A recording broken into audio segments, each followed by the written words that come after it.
Major advances in science are rarely the result of a lone genius, but behind great achievements are inspiring stories of remarkable individuals.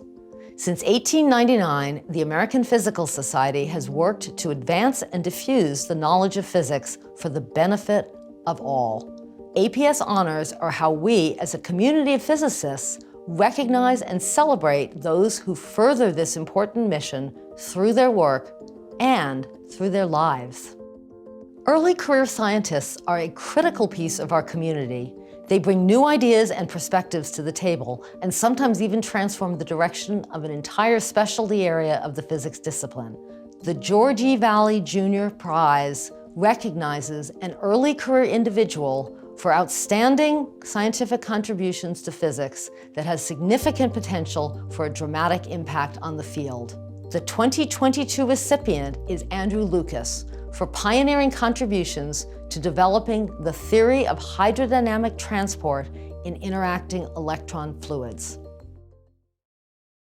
It was a very specific sort of series of life events that turned me towards physics. In my junior year of high school, I participated in the US Physics Olympiad.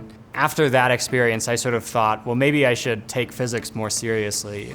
I really want to do physics sort of for a career.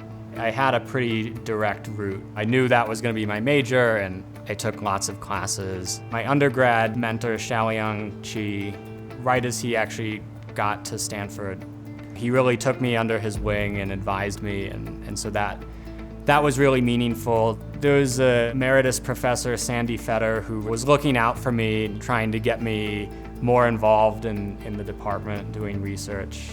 I think it was really in 2015 that myself, my advisor, and other groups sort of started to take the idea of electron hydrodynamics seriously.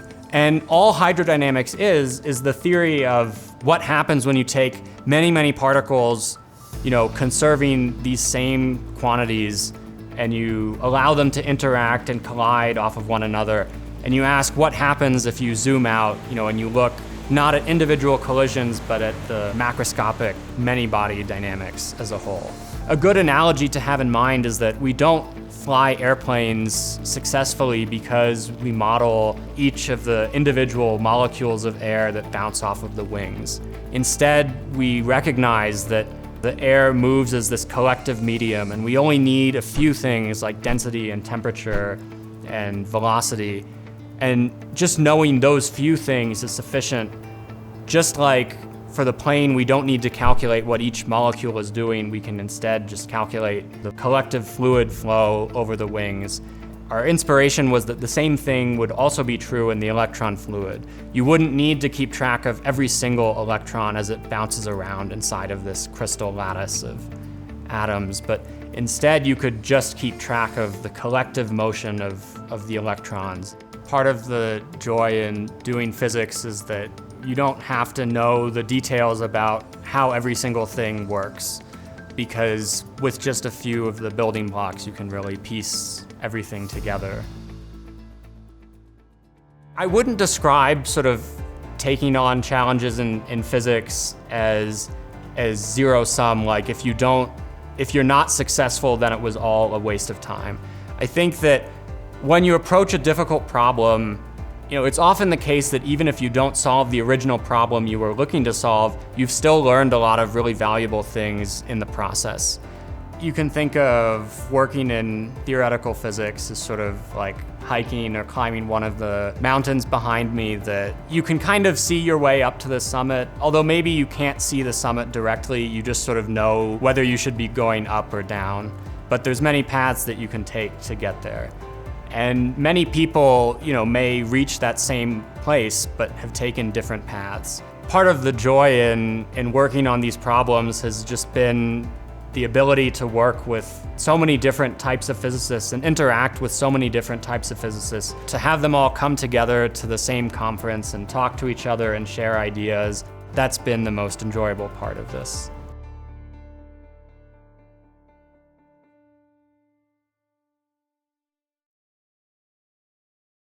Having a productive research career is itself an incredibly time-consuming endeavor. On top of this, some physicists go beyond their immediate research community to serve as influential mentors and teachers, or to reach the broader public as effective communicators. The Julius Edgar Lilienfeld Prize recognizes outstanding contributions to physics and exceptional skills in lecturing to diverse audiences. The 2022 recipient is Chang Kee Jung for outstanding contributions and leadership in experimental neutrino physics, and for outstanding teaching and outreach, especially on the physics of sports. I remember something like 6 years old, and I told the people that I want to be a professor. I'm not sure I knew what professor really meant, but you hear about things, and I want to be a professor. I grew up very poor. My family was very, very poor. The schools I went was very poor, so I didn't have so-called role models any. But nonetheless, I was sort of naturally got interested in, I think it's a lot of other human beings do, that origin of time, where's how time began, and about the universe and such. Still working on it. I don't think I have answered those questions. I really didn't have that kind of mentor when I was younger. However, I did have the people kind of indirectly, they didn't mentor me, but I get to know them. One person, he's arguably probably the best physicist in the history of South Korea. His name is Ben Lee. When I was a freshman in college, Ben Lee came to Seoul National University. He gave a colloquium, and that itself was just cool. So we were all kind of mesmerized about it. And then I had the pleasure of meeting Maurice Goldhaber.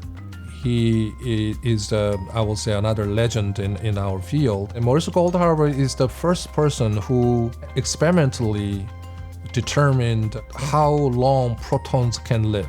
I was very much got into this question about protons. Does the protons ever die? And then that question is the one actually led to my current research about last 30 years. Neutrinos generally were nuisance background for proton decay search. But then we couldn't find the proton decay, so therefore we changed our attention to neutrinos. So one of the experiments I was heavily involved in, the Super-Kamiokande, K2K, and the T2K, those are the main experiments. One of the biggest things was that we discovered neutrinos oscillate. There are three types of neutrinos: electron neutrino, muon neutrino, tau neutrino. One of those interviews I had with the LA Times, I used the knowledge of ice cream for neutrino flavors. Let's say your muon neutrino is chocolate ice cream, and then you make a chocolate ice cream, you throw it across the country, and then when you receive the other side, it turns into vanilla ice cream. This actually happens in neutrinos. We do many experiments, we make breakthroughs, we understand more things. However, I consider this is that we are, building little sand towers.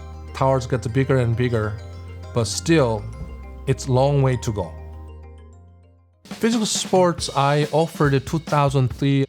I know I will be studying and teaching physics all my life, but I have interest in arts and sports. And then I realized that everything what we do in the sports is essentially classical mechanics. What's the difference between four-seam fastball and two-seam fastball and changeup? Four-seam fastball is not only stays more straight, it actually goes faster. Now, four-seam fastball thrown with an underspin, it experiences something called a magnetic force, which lifts the ball from below to upward. And so magnetic force is compensating the gravity large extent. That's why ball does not drop as much as other balls. As you are better, when you see a 100 miles an hour four-seam fastball, it appears to you ball is almost rising.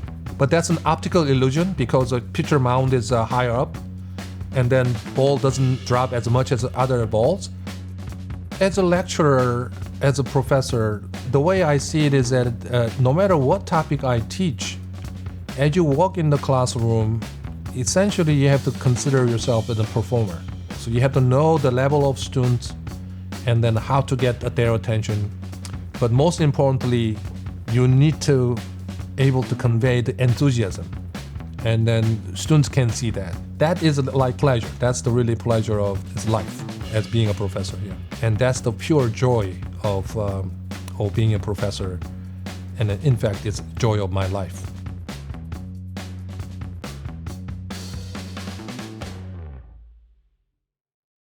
The APS Medal is truly the Society's highest honor. With this prize, we recognize an individual with research accomplishments, typically over a lifetime, that have transformed a field of physics or even multiple areas of physics. It is a celebration of those dedicated to scientific inquiry and the pursuit of knowledge. The APS Medal for Exceptional Achievement in Research recognizes contributions of the highest level that advance our knowledge and understanding of the physical universe in all its facets. The 2022 recipient of the APS Medal is Elliott Lieb for major contributions to theoretical physics, so obtaining exact solutions to important physical problems which have impacted condensed matter physics, quantum information, statistical mechanics, and atomic physics. Well, as a kid, starting with about the age of 10, something like that, I became interested in doing experiments with electricity and also woodworking. Part of this curiosity was inspired by my uncle that I mentioned, who had this bookshop. He had a huge collection of Japanese prints, and I fell in love with these prints. When I entered MIT as an undergraduate, as a freshman, I wanted to be an electrical engineer. The reason I switched from engineering to physics was I fell under the influence of my freshman year instructor. His name was Matt Sands. The first thing you learn in physics is mechanics, and I just didn't get it. He was very patient, and he somehow felt that I was worth following. And eventually I did understand it. And he got me to understand that this was really a beautiful subject. And so I decided I wanted to be a physicist.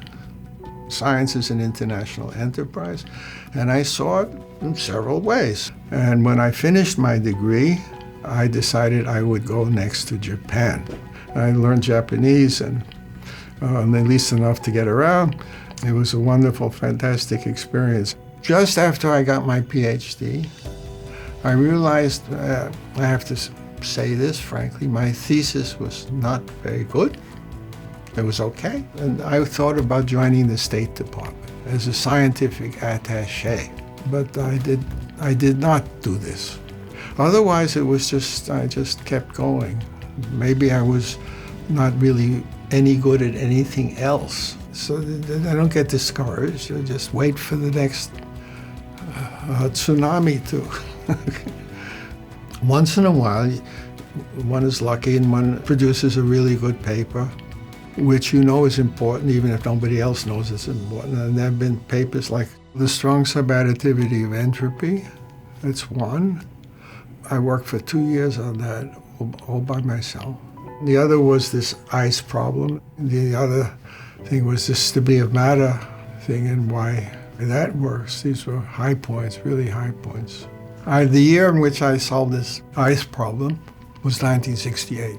A water molecule is one oxygen atom and two hydrogen atoms, H2O. And the oxygen atoms in the ice sit at a nice lattice, which you can see and measure. The hydrogens don't. They're sort of wobbly.